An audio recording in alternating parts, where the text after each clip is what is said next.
इस फिल्म की शुरुआत में हम जंगल के किनारे एक घर को देखते हैं जहां लेक नाम का बच्चा अपने डैड के साथ रहता है। लेक के पेरेंट्स शिकारी हैं। आज से 3 साल पहले लेक की मोम इसी जंगल में शिकार करने गई थी, जो आज तक वापस लौटकर नहीं आई है। ये जंगल देखने में इतना खूबसूरत और शांत है, जिसे देखते ही कोई भी इंसान यहाँ रुकने पर मजबूर हो जाता है। लेकिन इस जंगल की सच्चाई कुछ और ही है। यहाँ के लोगों का मानना है कि इस जंगल में सदियों से एक खतरनाक क्रीचर रहता है, जो इंसानों को देखते ही उन्हें खत्म कर देता है। पर लेक के डैड को अब भी लोगों की बातें बकवास लगती हैं, क्योंकि उसने आज तक भी उस क्रीचर को अपनी आंखों से नहीं देखा है। इसीलिए वो आज भी लेक को लेकर जंगल में शिकार करने आता है। अपनी वाइफ के मौत के बाद लेक के डैड का स्वभाव पूरी तरह से बदल चुका है। वो अपने बेटे के साथ भी बड़ी सख्ती से पेश आता है, ताकि लेक जंगल के हर खतरे का सामना बिना डरे कर सके। कुछ आगे चलने पर इन्हें दूर एक हिरन नजर आती है, तो लेक के डैड लेक को बिल्कुल शांत रहने को कहते हैं और खुद निशाना लगाने लगते हैं। पर गोली चलने से पहले ही वो हिरन वहाँ से भाग जाती है। ये देखकर लेक परफेक्ट शॉट की तलाश में अपने डैड से अलग हो जाता है और दूसरी तरफ जाकर उस हिरन के ऊपर निशाना लगाता है। पर तभी उसे पेड़ों के बीच एक अजीब सा ही क्रीचर नजर आता है, जिसे देखकर लेक बहुत ज्यादा डर जाता है और दबे पांव पीछे हटने लगता है। पर तभी लेक के डैड वहाँ आ जाते हैं, जो लेक पर बहुत गुस्सा होते हैं, क्योंकि लेक उन्हें बिना बताए उनसे अलग हो गया था। तो लेक अपने डैड को उस क्रीचर के बारे में बताता है, मगर उसके डैड को लेक की बातों पर भी विश्वास नहीं होता। लेकिन तभी इन्हें जंगल के बीच से एक बहुत भयानक आवाज आती है, जिसे सुनकर ये दोनों जल्दी से अपने बनाए ट्री हाउस के ऊपर चढ़ जाते हैं। लेक के डैड चौकन्ने होकर आने वाले खतरे का इंतजार करने लगते हैं। धीरे धीरे वो डरावनी आवाज इनकी तरफ बढ़ रही होती है, पर अगले ही पल वो आवाज अचानक कहीं गायब हो जाती है। लेक के डैड हिम्मत जुटाकर नीचे देखने लगते हैं, तो वो देखते हैं कि जिस हिरन का शिकार ये लोग करना चाहते थे, उसे किसी क्रीचर ने बहुत ही बुरी तरह से चीर फाड़ दिया है। ये देखकर अब लेक के डैड को भी यकीन हो जाता है कि इस जंगल में वाकई कोई खतरनाक क्रीचर है, जो लोगों की जान ले रहा है। लेक अपने डैड से पूछता है कि डैड वो क्रीचर क्या है, तो उसके डैड लेक से झूठ बोलते हैं। वो उसे कहते हैं कि ये जंगली भालू है, जिससे तुम्हें डरने की जरूरत नहीं है। अब रात में जब लेक अपने कमरे में होता है, तो उसे उसके डैड के कमरे से कुछ आवाज आती है। लेक दबे पांव अपने डैड के कमरे में आता है, तो वो देखता है कि उसके डैड वायरलेस पर किसी को उस क्रीचर के बारे में बता रहे हैं। वो कहते हैं कि वो क्रीचर आज भी जिंदा है, आज मैंने उसे अपनी आंखों से देखा है और अब वो पहले से भी ज्यादा खतरनाक और बड़ा हो गया है। अपने डैड की बात सुनकर लेक समझ जाता है कि उसके डैड ने उससे झूठ बोला है। जंगल में कोई जंगली भालू नहीं, बल्कि कोई खतरनाक क्रीचर है। फिर सीन कट होता है और कहानी 30 साल बाद से शुरू होती है, जहां हम देखते हैं कि लेक बड़ा हो गया है और उसकी एक प्यारी सी बेटी है, जो लेक की जान है। लेक अपनी बेटी से बहुत प्यार करता है। वो अपना ज्यादा से ज्यादा समय अपनी बेटी के साथ बिताता है, क्योंकि वो नहीं चाहता कि उसकी बेटी का बचपन भी उसी की तरह गुजरे। लेक ने आज तक अपनी बेटी को नहीं डांटा है,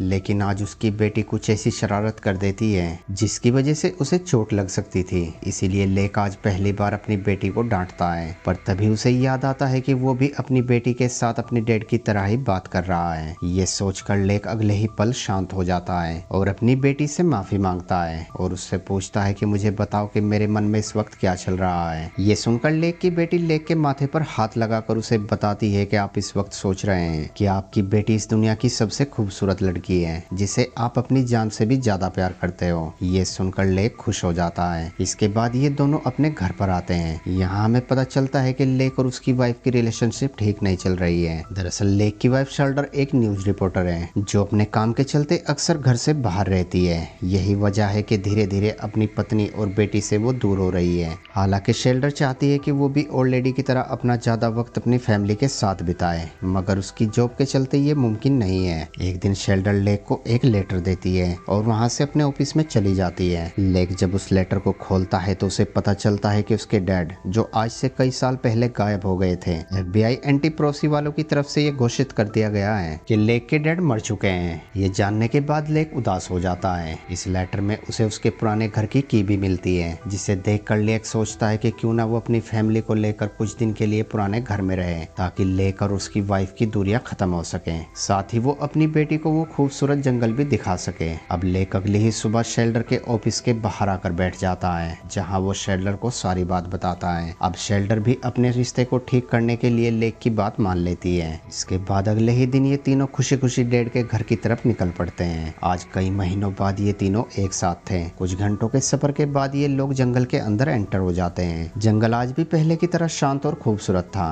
पर अब जंगल के रास्ते बहुत ज्यादा बदल चुके थे। यहाँ लेक अपने घर का रास्ता भूल जाता है, क्योंकि वो 30 साल बाद यहाँ आया था। साथ ही फोन का सिग्नल भी नहीं था, इसीलिए ये लोग लोकेशन लगाकर भी वहाँ नहीं पहुँच सकते थे। ये सब देखकर लेक और उसकी वाइफ परेशान हो जाते हैं। तभी लेक देखता है कि दूर एक ट्री हाउस में एक आदमी खड़ा है, जो इन्हें बहुत देर से घूर रहा है। उसके पास गन देखकर शेल्डर बहुत ज्यादा डर जाती है, तो लेक उसे समझाता है कि ये एक खतरनाक जंगल है, यहाँ बहुत सारे जंगली जानवर हैं, इसीलिए यहाँ हर एक आदमी अपनी सुरक्षा के लिए गन रखता है। वो आदमी लेक को पहचान लेता है। दरअसल ये आदमी लेक का बचपन का दोस्त था। लेक अपने दोस्त को लेकर अपने पुराने घर की तरफ निकल पड़ता है। उन्हें चलते चलते सुबह से रात हो जाती है और अब लेक अपने डैड के घर से कुछ ही दूरी पर होता है। लेकिन तभी इनकी गाड़ी के सामने एक खतरनाक क्रीचर आ जाता है, जिसे देखकर लेक का कंट्रोल गाड़ी से हट जाता है और इनकी गाड़ी दो पेड़ों के बीच में जाकर लटक जाती है। पर थैंक गॉड के ये सभी बिल्कुल सेफ होते हैं। अब लेक का दोस्त जैसे ही गाड़ी का दरवाजा खोलता है तो वो फिसल कर नीचे गिर जाता है और अगले ही पल वो क्रीचर लेक के दोस्त पर हमला कर देता है। ये देखकर लेक और उसकी फैमिली बहुत ज्यादा डर जाती है, तो लेक इशारों में अपनी फैमिली को शांत रहने को कहता है। कुछ देर इंतजार करने के बाद जब सब कुछ शांत हो जाता है तो ये लोग गाड़ी से बाहर आने लगते हैं। लेक की वाइफ और बेटी तो गाड़ी के ऊपर आ जाती है, लेकिन लेक जब गाड़ी से निकलने लगता है तभी वो क्रीचर वहां पर आ जाता है, जो लेक के हाथ पर काट लेता है।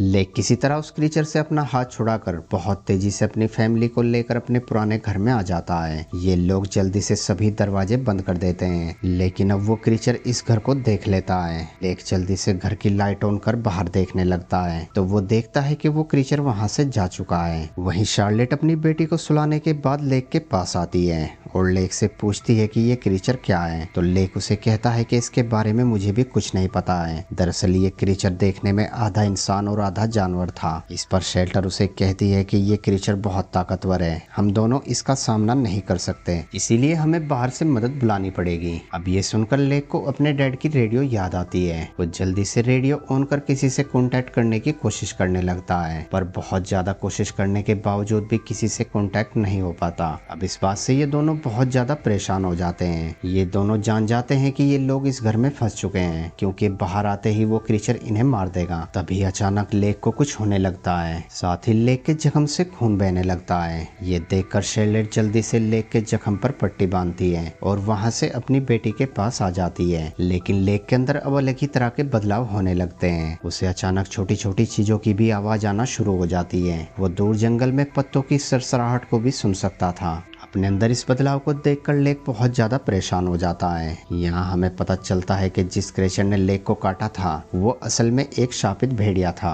वो भेड़िया जिस भी इंसान को काटता था वो इंसान भी कुछ ही घंटों में इस भेड़िए के वायरस की वजह से भेड़िया बन जाता था, और यही वजह है कि आज तक कोई भी इंसान उस जंगल से वापस नहीं आया है। उस वायरस के कारण लेक की सुनने की शक्ति इतनी ज्यादा बढ़ गई थी कि अब लेक उस भेड़िए के कदमों की आहट को भी सुन सकता था। तभी लेक को पता चलता है कि वो भेड़िया इनके दरवाजे के बाहर खड़ा है। लेक दबे पांव जैसे ही उस दरवाजे के पास आता है तभी वो भेड़िया नीचे से दरवाजे को तोड़कर लेक की टांग पकड़ लेता है। अब लेक दर्द से चिल्लाने लगता है, जिसकी आवाज सुनकर शेल्डर नीचे आती है। वो पास में रखी कुल्हाड़ी को उठाकर वुल्फ पर हमला कर उसे वहां से भगा देती है। कुछ देर के बाद लेक के शरीर में और भी ज्यादा बदलाव होने लगे थे। अब उसके दांत और बाल बहुत तेजी से गिरने लगे थे। उसकी सुनने की ताकत और भी ज्यादा बढ़ गई थी, साथ ही उसका शरीर भी आग की तरह तप रहा था। अब लेक धीरे धीरे वुल्फ की तरह गुर्राने लगता है। वो शेरलेट को कुछ कहना चाहता था, मगर उसकी बदलती आवाज के कारण शेरलेट को कुछ भी समझ नहीं आता। तो शेल्डर अंदर जाकर लेक के लिए एक पेपर और पेन लेकर आती है ताकि वो उसे लिखकर बता सके कि उसे क्या कहना है। लेक उसे लिखकर बताता है कि वो मरने वाला है। ये देखकर शेल्डर लेक को हिम्मत देती है। वो कहती है कि मैं तुम्हें कुछ भी नहीं होने दूंगी।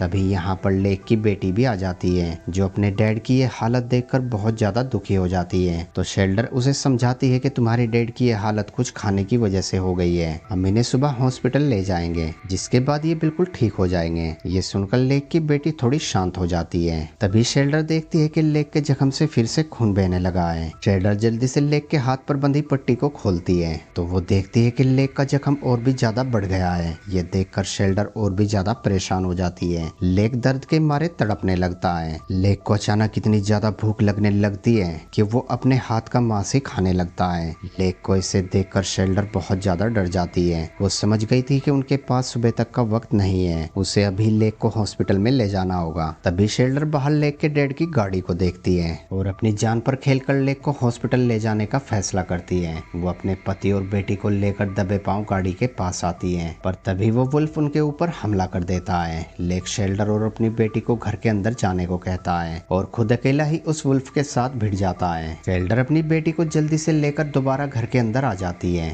थोड़ी देर के बाद लेक जब वापस आता है तो उसकी हालत और भी ज्यादा खराब होती है। उसके सर के सारे बाल गिर चुके थे और वुल्फ वाले दांत बाहर आने लगे थे। तभी लेक को खून की उल्टी होती है, जिसके अंदर से उस वुल्फ की उंगलियां निकलती है। यहाँ पता लगता है कि लेक उस वुल्फ को खा चुका है। ये बात अब लेक भी समझ जाता है कि वो अपनी फैमिली के लिए खतरा बन चुका है। इसीलिए वो अपनी पत्नी से कहता है कि तुम हमारी बेटी को लेकर यहाँ से भाग जाओ। ये कहकर लेक वहाँ से जंगल की तरफ भागने लगता है, लेकिन तभी उसका पैर फिसलने की वजह से लेक वहीं पर गिर जाता है। लेक अब पूरी तरह से वुल्फ में बदल जाता है और वो अपनी ही फैमिली के ऊपर हमला करने लगता है, मगर लेक अभी भी उस वायरस को अपने ऊपर हावी होने से रोक रहा था। शार्लेट लेक को इसे देखकर अपनी बेटी को लेकर वहाँ से भागने लगती है। अब लेक जैसे ही उनका पीछा करता है तभी उसका पैर एक ट्रैप में फंस जाता है। ये ट्रैप यहाँ लेक के डैड ने जानवरों के लिए बिछा रखा था। यहाँ वो वायरस लेक के ऊपर पूरी तरह से हावी हो चुका था। वो अपने पैर को अपने मुंह से ही काटकर खुद को उस ट्रैप से आजाद कर शार्लेट और अपनी बेटी का पीछा करता है। दूसरी तरफ शार्लेट भागते भागते उस एक्सीडेंट वाली जगह पर आ जाती है जहाँ उसे लेक के दोस्त की गन मिलती है। शार्लेट बिना वक्त जाया करे उस गन को उठाकर अपनी बेटी के साथ पास में बने ट्री हाउस पर चढ़ जाती है। तब तक सुबह की किरण भी निकलने लगती है। अब लेक रेंगते हुए उस ट्री हाउस के पास आ जाता है, मगर वो अब भी अपनी फैमिली को कुछ नहीं कहता। तभी लेक की बेटी अपने डैड का मन पढ़ लेती है। वो अपनी मॉम को बताती है कि डैड कह रहे हैं कि वो हम दोनों से बहुत प्यार करते हैं और वो चाहते हैं कि आप उन्हें मार दो। हालांकि शेल्डर ऐसा नहीं करना चाहती थी, मगर अगले ही पल लेक के ऊपर वो वायरस हावी हो जाता है और वो उन पर हमला करने लगता है। मजबूर शेल्डर उसे शूट कर देती है और लेक की मौत हो जाती है। शेल्डर और उसकी बेटी कुछ देर के बाद नीचे आती है और लेक के पास बैठकर बहुत रोती है। इसके बाद शेल्डर अपनी बेटी को लेकर जंगल से वापस शहर में आ जाती है। यहाँ आपको बता दे दोस्तों कि इस जंगल में वो भेड़िया सदियों से क्यों है, क्योंकि एक के बाद एक यहाँ पर इंसान इन्फेक्टेड होते रहे हैं। लेक के ऊपर हमला करने वाला वुल्फ और कोई नहीं बल्कि लेक के डैड थे। लेकिन अब इस वुल्फ का आतंक खत्म हो चुका है, क्योंकि लेक के मौत के बाद अब ये वायरस भी खत्म हो चुका है और इसी सीन के साथ इस मूवी का भी एंड हो जाता है। दोस्तों वीडियो अच्छी लगी हो तो वीडियो को लाइक और चैनल को सब्सक्राइब जरूर करना। Thanks for watching.